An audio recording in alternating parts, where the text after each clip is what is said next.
Hey everybody, and welcome to another thing that I'm doing, a YouTube video, TikTok, whatever the farts you're watching this on. I'm going to talk about WWE a little bit. I went to Elimination Chamber yesterday, crossed into enemy territory, if you will. I'm just kidding. I'm not like that big. I don't love WWE. I'm going to be honest. The product doesn't really appeal all that much to me. There's things that I like about it. There's things that I just don't like about it. I don't really like it as a company just because of how sketchy they are and how they've done some not great things as a company.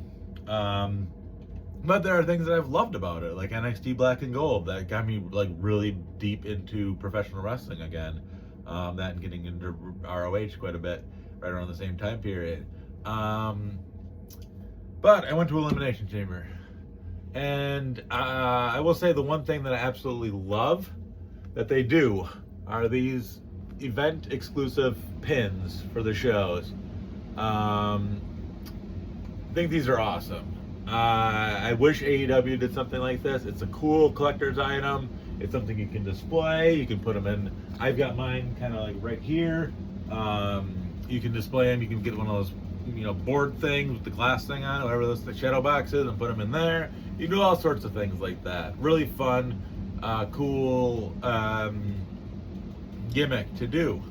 AEW doesn't do something like that, and I wish that they did, because I would buy one of these at every show. The other thing I got with it was they threw this in the bag, which is a Zenny Optical John Cena bag, where you can put like sunglasses or whatever, a little glasses pouch, and it comes with a little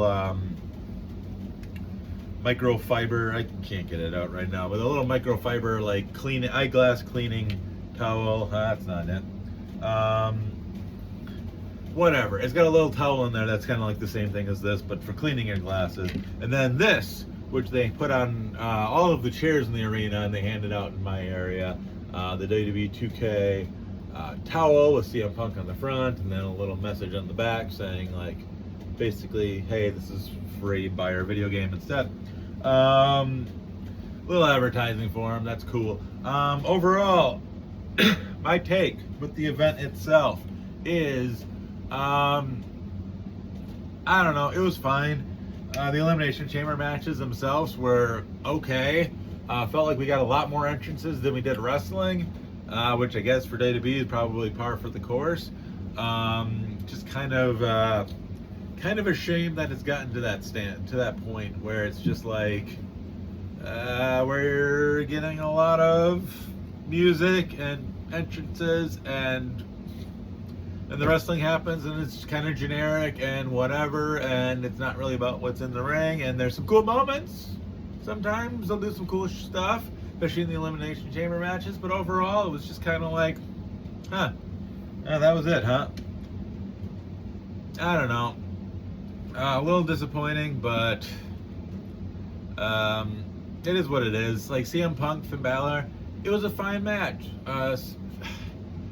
CM Punk is probably the one of the few people on the roster that, like, when he's given a shot in a match, he likes professional wrestling and wants to make a really good professional wrestling match. Now, that doesn't really happen. I mean, it's a fine match, but CM Punk is also 47 years old and probably on the tail end of his career, so it's not really hitting like it should be hitting. Finn Balor's a great opponent, but again, it was fine for what it was. They tried, but it wasn't great. AJ Lee and Becky Lynch, again, fine. I have to talk about it. The crate. This was one thing that I was very much looking forward to. The big crate, the who's going to be inside the crate, and Danhausen came out, right, with his Danhausen dancers, and they danced to the ring, and Danhausen cursed people and gave a jar of teeth to Michael Cole, and he did his Danhausen-y things, and a little pyro poof went out, and the bewildered crowd, when the lights turned out, started to boo. And honestly, I have nothing against Danhausen. Met him, really nice guy. I think he's a brilliant mind when it comes to merchandising and doing the comedy aspect of professional wrestling. Very smart individual. Is he a great wrestler? Not particularly, but whatever. I mean, you don't need to be a great wrestler to be a great WWE superstar. It's kind of two separate entities altogether. That being said, Danhausen's entrance, his whole thing, doing that on a pay-per-view, all that stuff was just kind of bewildering. It really didn't make a whole lot of sense to waste, not necessarily to waste pay-per-view time, because whatever, but like to do that, to spotlight it, to make it be like such a big event, and then to have him come out.